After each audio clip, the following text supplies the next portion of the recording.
Hi, my name is Richard Brown and welcome to today's video in our series of tips, and hopefully these tips, 2 to 5 minute tips that you as an organisation, as a person, can get something out of it. That's why I'm doing them. We've had some really good response to some early ones that we've done, and I appreciate that feedback.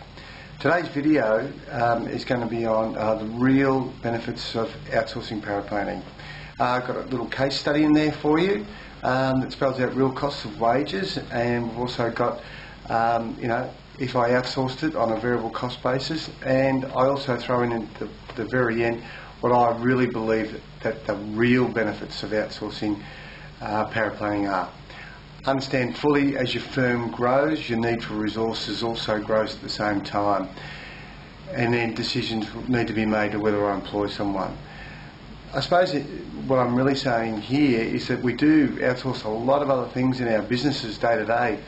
For instance, IT, because you've got want to put in computers in IT, you don't necessarily need to employ an IT expert. You outsource that. This same area, as your firm starts to grow, you can certainly look at outsourcing it and help you with that overflow. Others have got a full outsourcing mentality, would always outsource a whole lot and do what they do best, which is advising. So have a listen in today, and hopefully you'll get something out of it. As your financial planning practice grows and develops, the need for resources generally grows at the same rate, if not faster. Now, in the financial planning space, the paraplanning space, you'll need to make a decision. The principals, senior advisors will need to make a decision: do we employ a paraplanner? Is this workflow that we've got coming through, is it going to generate enough work to keep someone fully occupied all year round? Or are we best off taking a variable option and outsourcing the paraplanning function? Let me show you a few numbers here today, and then you can make up your own mind. Keep in mind that it's so common these days, we outsource more things than we actually think that we do. Software providers, internet providers, internet search web engines. We've got IT people coming into our office. We've got software providers, a range of services that we do outsource. And why do we do that? Because we give it to people that know what they're doing in that space and can do it more efficiently and cost effective than we can do it ourselves. Now, I'll run through some of an example for you, as I said, in just a few moments. Before I run through the example that I'd like to share with you today, employing a new staff member, often the real costs can be overlooked. And as I'll show you on the screen here, that you'll be looking at, we've got recruitment costs, or if you don't want to pay a recruitment agency, you've got the time of a principal, director, senior advisor spending trying to find and look a potential new candidate that will fit your organisation. You want someone to have the proper education, experience and appropriate skill level that fits your firm. Not always easy to find. Then you've got to train them internally on your processes, the way you do business within your organisation. You'll have to give them some office space, furniture, equipment, computers, hardware, software, potentially ongoing subscriptions, i.e. CFP membership and the like. Then you've got the salary levels, superannuation, you've got annual leave, sick leave, and you've also got workers' compensation. So there's a range of costs that you need to consider when you employ not only a paraplanner but any staff member. So there's a lot of cost to recover there. What would it cost to actually employ a paraplanner with, say, 2 to 4 years experience? I've done a little bit of research, and on the screen here, you may not totally agree with me, but let's just assume that we're in the ballpark. Someone with 2 to 4 years experience in good paraplanner would cost approximately $70,000. City-based paraplanner costs about $70,000. If we add superannuation and overhead, we could come up with something around $96,000 cost to firm.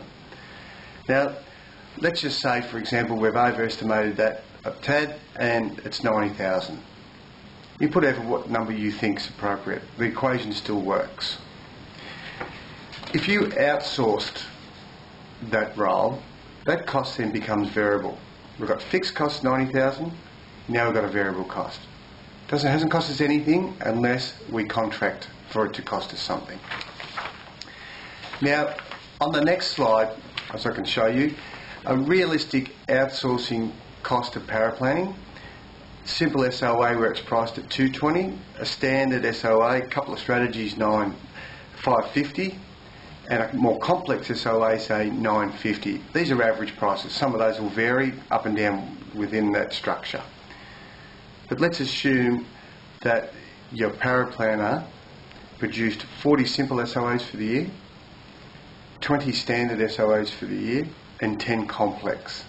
I'm not saying you might do more or less than that, but that's 70 SOAs. That's more than one a week, and you should be able to get that out of them, but let's just use this as an example. Now, if you outsource that, that would cost your organisation, say, $30,000 a year, total. Now, if it's your firm's policy that you charge between 2 and 3 times what it would cost you, then you should be recovering between $60,000 and $90,000 back in collected fees. I would say closer to the $90,000 mark. So you've turned a potential cost centre into a profit generating centre. Hope that makes sense to you. So you can see from the benefits of outsourcing, straight away, fixed cost, variable cost. The final point I would like to make in respect of outsourcing, your paraplanning, and then what's not factored in is the entrepreneurial factor here.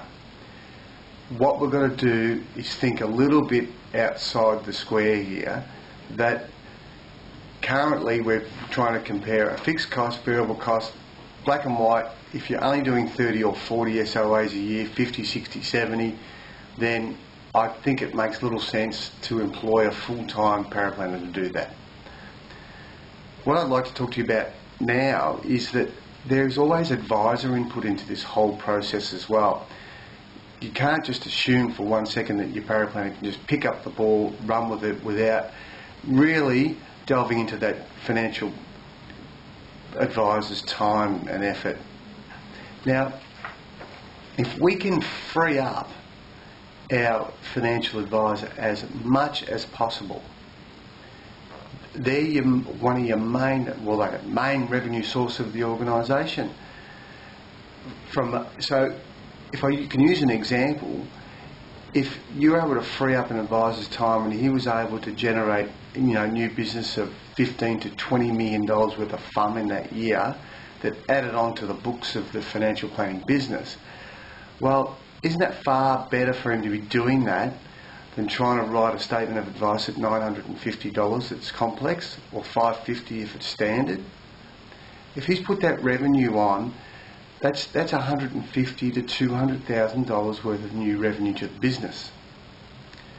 What it also is, and this is the big answer from where I sit, is that not only does that happen, but your business value can improve by putting on $20 million worth of extra FUM. It can improve from $400,000 or $500,000 in business value. So ask yourself, should your senior people be doing statements of advice at $950, $550, or should they be working on trying to increase your business value, or if it's your own business value by $300,000, $400,000 a year? It doesn't take rocket science to work out where your time should be spent. You outsource IT, you outsource software, you outsource your web search engines and a range of other things in everyday business. You do it now. This probably is the most sensible decision that a lot can make from a financial perspective, and yet sometimes we struggle with it. All I'm saying for you is to consider those options, consider those facts, and that's all for today's update. My name is Richard Brown. Thanks for listening in. Bye for now.